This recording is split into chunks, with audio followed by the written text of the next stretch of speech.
ఈ బక్రీద్ సందర్భంగా ఈద్ ఉల్ అదా పండక్కి ముందు జంతు వధ మీదన బెంగాల్ ప్రభుత్వం ఆల్రెడీ ఆంక్షలు విధించేది, ఆవుల్ని చంపడానికి వీల్లేదన్నటువంటిది. కబేళాలు దానికి సంబంధించి చర్చ చూసాం.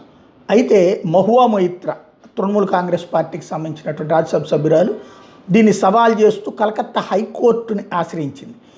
ఆవుల్ని చంపి తినడం అనేటటువంటిది ముస్లింల హక్కు, ముస్లింల ఆహార హక్కు, వాళ్ళ హక్కుని భంగం కలిగిస్తున్నారు, వాళ్ళ ఆహార హక్కుని, వాళ్ళ మతాచారాల ప్రకారం అది తినాలి కంపల్సరీగా అన్నటువంటి దాని మీదన కలకత్తా హైకోర్టు మీకు ఆ మతంలో ఎక్కడుందో ఆ ఆధారాలు తీసుకొచ్చి సబ్మిట్ చేయమని చెప్పింది.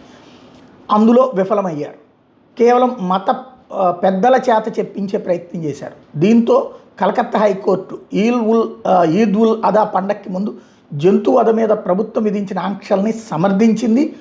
దాని మీద వేసినటువంటి సవాల్ చేస్తూ వేసిన పిటిషన్ని తిరస్కరించింది. గోబలి పండుగలో ఆదిమ భాగం కాదు అంటూ తేల్చి చెప్పింది. మహువా మొయిత్రా పిటిషన్ని డిస్మిస్ చేసింది.